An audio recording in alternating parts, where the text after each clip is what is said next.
What news বাংলায় আপনাদের স্বাগত জানাচ্ছি। যে খবরটি নিয়ে আমরা আপনাদের সামনে উপস্থিত হয়েছি সেটা হলো ভাঙড়ে আবার উর্দির প্রতি আক্রমণ। অর্থাৎ ভাঙড়ের পোলেরহাট জায়গায় সেখানে কর্তব্যরত পুলিশ অফিসারকে দুষ্কৃতীদের মারধর। এই ভিডিওটি ভাইরাল হওয়াতেই চারিদিকে প্রশাসনিক টনক নড়ে গেছে সবারই, এবং জনমানুষের মধ্যে একটা বিরূপ প্রতিক্রিয়ার সৃষ্টি হয়েছে। যদিও এই ভিডিওর সত্যতা হোয়াট নিউজ বাংলা যাচাই করেনি, কিন্তু এই ভিডিওতে দেখা যাচ্ছে যে কর্তব্যরত পুলিশ অফিসারকে দুষ্কৃতীদের মারধর। চারিদিকে দেখা যাচ্ছে পশ্চিমবঙ্গ তথা অনেক দেশের প্রায় বিভিন্ন প্রান্তেই যে পুলিশের প্রতি একটা মানুষের হঠাৎ করে একটা মব হয়ে ওঠে মানুষ। কেন এটা হবে? মানুষের ক্ষোভ বিক্ষোভ থাকতে পারে, কিন্তু যারা ল অ্যান্ড অর্ডার মেনটেন করছে তাদেরকে এরকম করে মারা বা তাদের আইন নিজের হাতে তুলে নেওয়া কখনোই সমর্থনযোগ্য নয়। পুলিশ অফিসার সে আপনার বা আমার ঘরেরই কেউ ছেলে বা কাউ সন্তান, কাউ স্বামী।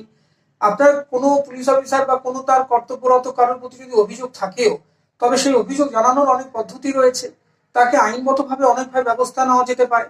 কিন্তু সেটি না করে আপনারা কি করছেন? অনেকে যে আইন নিজের হাতে তুলে তাকে অ্যাটাক করছেন, ফিজিক্যালি অ্যাসল্ট করছেন, এবং অনেক সময় অনেকভাবে আমরা দেখেছি পুলিশ অফিসারকে অনেকভাবে মৃত্যুবরণও করতে হয়। এটা কখনোই কাম্য হতে পারে না।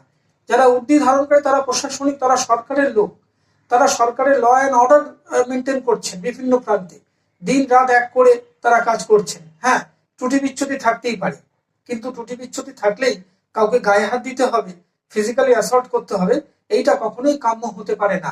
সভ্য সমাজ কখনো এই কাজ অনুমোদন করতে পারে না। সেই কারণে আমরা ভাঙড়ের পোলেরহাটের নামক জায়গায় বা এর আগে আরো অন্যান্য বিভিন্ন প্রান্তে আমরা দেখতে পেয়েছি যে পুলিশের উপরে আক্রমণ। এইটা কিন্তু কখনোই কাম্য নয়, খুবই ডেঞ্জারাস সিগন্যাল একটা। কারণ পুলিশ তার মানেই হচ্ছে কিন্তু তারা ল অ্যান্ড অর্ডার কে মেনটেন করছে।